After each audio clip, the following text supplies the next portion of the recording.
Hi, ako pala si Jen, isang leader rider. Tara, samahan ninyo ako pumunta ng Sagpulon Falls. So guys, dito palang intro palang dang dadaanan ninyo sa falls. Ito yung bumungat sa akin.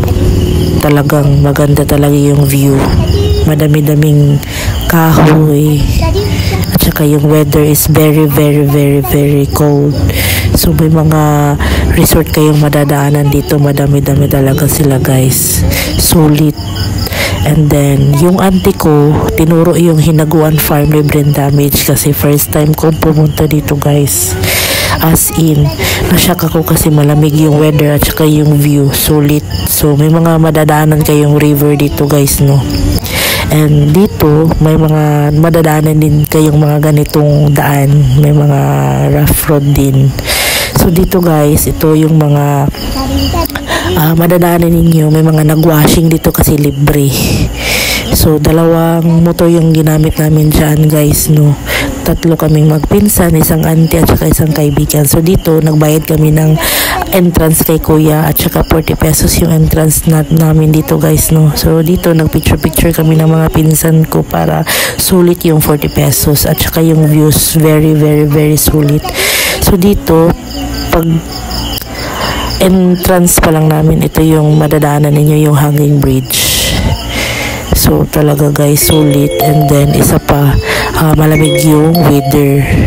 Biniro ko yung auntie ko dito kasi matatakotin siya sa mga ganitong matataas na daanan.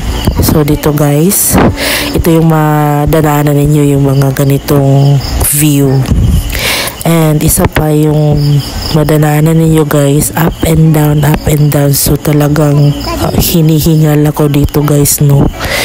Hindi kaya ng powers ko kasi grabe yung taas ng lalakarin ninyo. May river sa gilid at saka hindi naman siya ganong mainit pero malamig yung weather. So ito yung view guys. So laban lang tayo dito, no, hanggang makapunta tayo ng falls. So malapit naman tayo dyan. So ito yung sinabi ko sa inyo na up and down yung daan. So kaya laban lang kasi sulit naman yung 40 pesos ninyo. Sa view pa lang daan, sulit na. So dito guys, super excited kasi nakikita ko na yung falls. As first timer guys, grabe, first timer, excited na ako guys. So dito may mga bahay kayong madadaanan at saka may mga bato-bato kayong madadaanan dito guys. So dito nakarating na tayo sa Sagpulon Falls guys. So ito yung view natin, di ba? Maganda, sulit at saka hindi kayo magsisisi kasi weather pa lang pak. Grabe yung ginaw ninyo, yung weather at saka sabi ko sa auntie ko na pwede deliver yung tubig sa Cagayandero kasi malamig na malamig.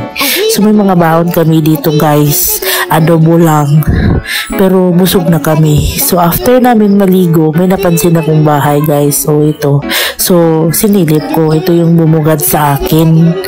So pwede pala kayong mag-book dito guys anytime kasi may ganito sila na pwede niyong bukan. So, sorry po if sinilip ko na walang pahintulot. So, dito, tinanong ng pinsan ko kung ito yung, ano ba yung kahoy.